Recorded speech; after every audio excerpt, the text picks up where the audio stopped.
I thought I could trust my best friend with everything, my secrets, my dreams, even my biggest career opportunity. But one day, she betrayed me in the worst possible way.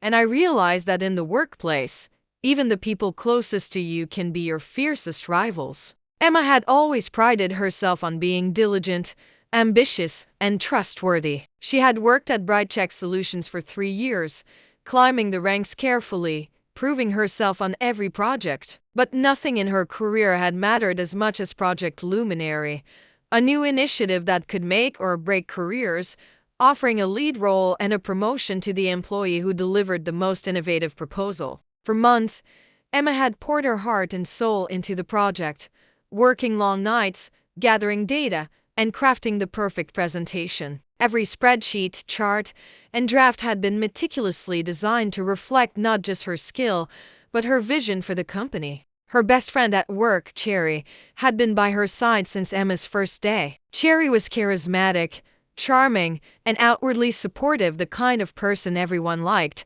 and someone Emma trusted implicitly. Emma often shared her ideas with Cherry, asking for feedback and reassurance. She thought she could trust her, that Cherry would celebrate her success and perhaps offer guidance to make her submission even stronger. But Emma didn't notice the subtle sparks of envy flickering in Cherry's eyes whenever Emma mentioned her progress. The days leading up to the submission were grueling. Emma spent long hours at her desk, carefully refining her proposal while Cherry lingered nearby, pretending to review documents and offering small suggestions. Fred, another co-worker, watched Emma with a mixture of admiration and unease. He had always been friendly, sometimes flippant, but now his expression revealed a conflict he hadn't shown before. Molly, quiet and empathetic, tried to stay neutral, offering soft encouragement but hesitating whenever Cherry was around. Benson, the manipulative schemer of the office, observed everything with a calculating smirk,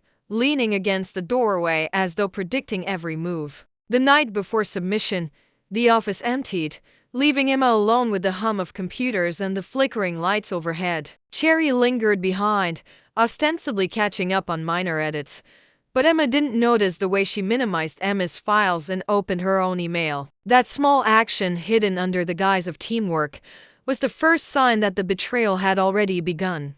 Emma left the office exhausted, convinced that her hard work would speak for itself. She had no idea that someone she trusted more than anyone had already laid claim to her dreams. The next morning, the announcement came. Emma sat at her desk, coffee in hand, heart pounding, fingers trembling as she opened the email. Her eyes widened, disbelief rooting her to the chair. Cherry's name was listed as the winner, not hers. Every late night, every sleepless hour, every careful adjustment to her proposal gone, claimed by her closest friend. Fred's face revealed guilt, Molly's downcast eyes betrayed unease, and Benson's smug expression said everything without words. Cherry, radiant and proud, held her congratulatory notice like a trophy, completely unapologetic. Emma felt her chest tighten, a wave of betrayal and anger washing over her. She stormed across the office, confronting Cherry in the break room. "How could you do this?" she demanded,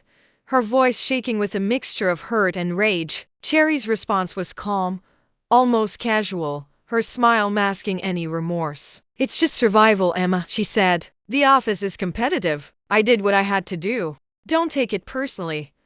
Fred and Molly tried to intervene, offering nervous apologies and explanations, while Benson leaned back against the wall, his expression a mixture of amusement and satisfaction. That night, Emma sat at her apartment staring at the city lights beyond her window. Rain began to fall, mirroring the turmoil she felt inside. She felt a sense of loss, not just for the project, but for the friendship she had trusted implicitly. Yet beneath the heartbreak, a spark of determination remained. Cherry could take her opportunity, but she could never take Emma's talent, her creativity, or her perseverance. The betrayal, though devastating, would not define her. She whispered to herself, a quiet promise that no one could steal.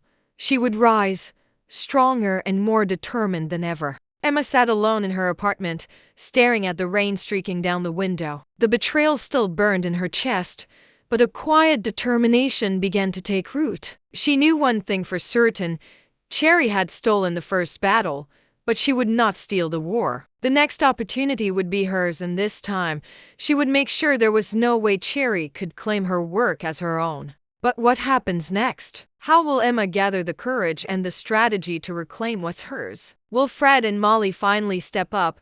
And what role will Benson play in the unfolding office drama? If you want to see how Emma fights back, exposes the truth, and faces the challenges ahead, stay tuned for part 2. And before you go, make sure to like this video, subscribe to the channel, and hit the notification bell so you don't miss the next chapter of Emma's journey. Trust me, the story is about to get even more intense, and you won't want to miss what happens next.